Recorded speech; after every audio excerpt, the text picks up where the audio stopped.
Good morning, everyone. Today is another Thanksgiving prep video, and I do hope you all are doing well. I'm getting pretty excited. You all did not get to see my meal plan in the last video, so I thought I would start this one with the meal plan, and I have it written down.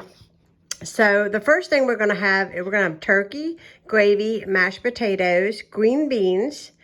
We're going to have dinner rolls and my strawberry salad. I'm going to make a pumpkin cake, a pecan pie. We're going to have iced tea, holiday punch, and sodas for, and I left room in case I decide that I want to add more or less. There's going to be about 6 of us at the most, maybe 7 of us here for Thanksgiving.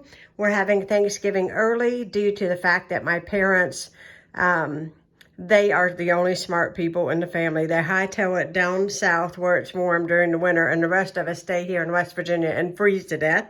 But anyway, we're going to have Thanksgiving before they leave, so we're so excited about that. But I wanted to show you basically my menu that I have written out. I will, before the end of the week, I will sit down and make sure that I have everything that I need.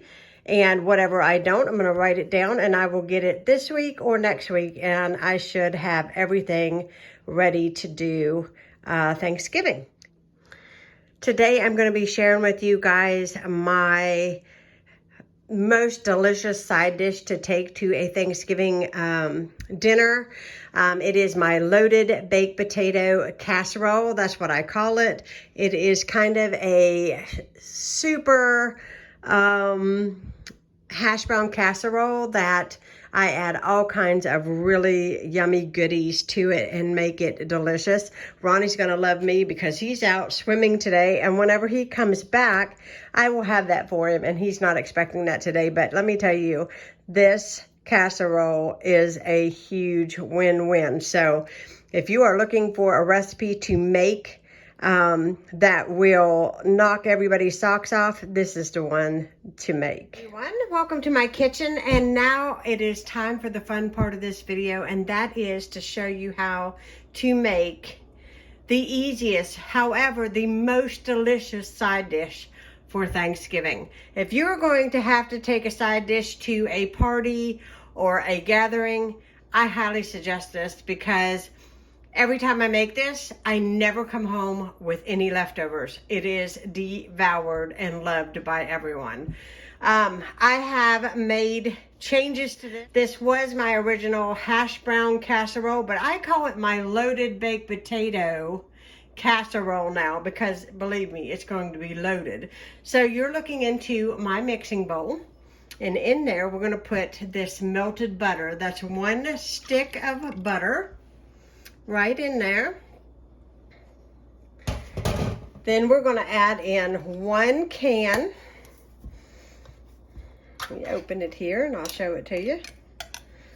1 can of cream of chicken soup. And we're going to make sure that we can get all of that goodness into the bowl. Add in about a cup of sour cream.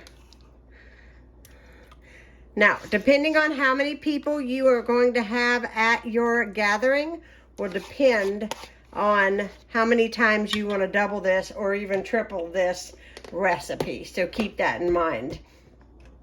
We're going to add in 1 cup of bacon bits to this. Now, if I was making this today for Thanksgiving, I would fry my own bacon and crumble it up in this. But since I'm making it for just to share the recipe with you all, I am just using the bacon bits. So either one, fresh bacon or bacon bits. In this, we're going to add in about a tablespoon of minced onion, right there.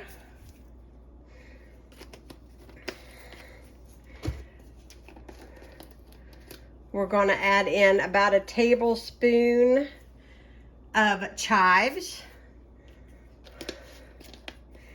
And then a half a package of your ranch dip seasoning. This is the Hidden Valley Ranch. So we're gonna do a half a package of that. Just sprinkle it right on.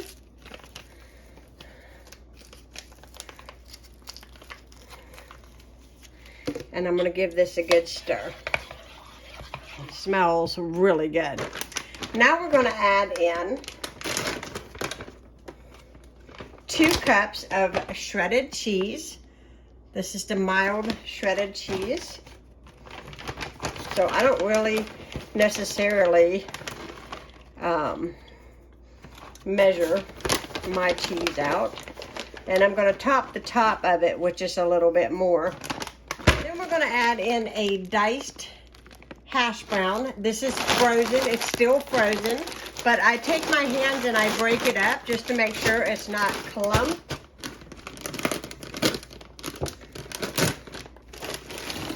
Now you can use cubed hash browns or you can use shredded, whatever your preference is.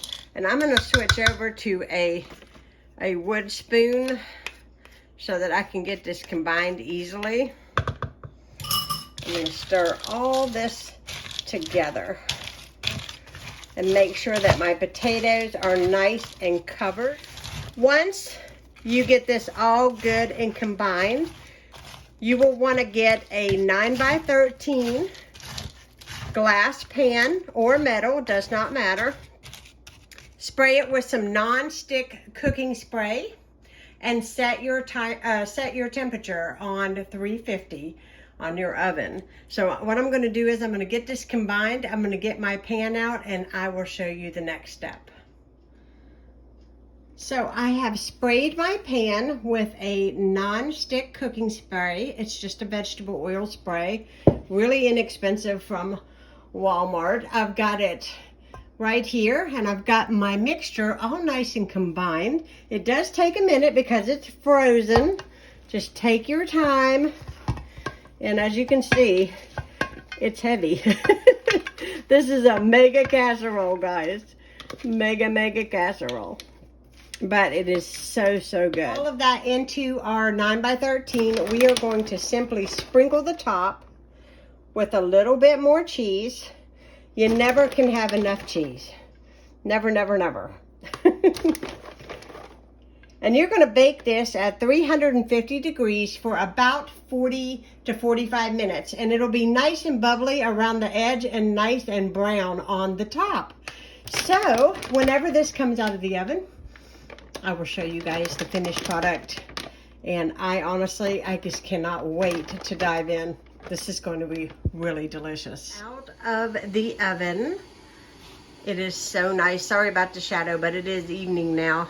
But it was all nice and bubbly. Can you see it bubbling there? Oh, and it smells insane. My husband's gonna be one happy camper tonight.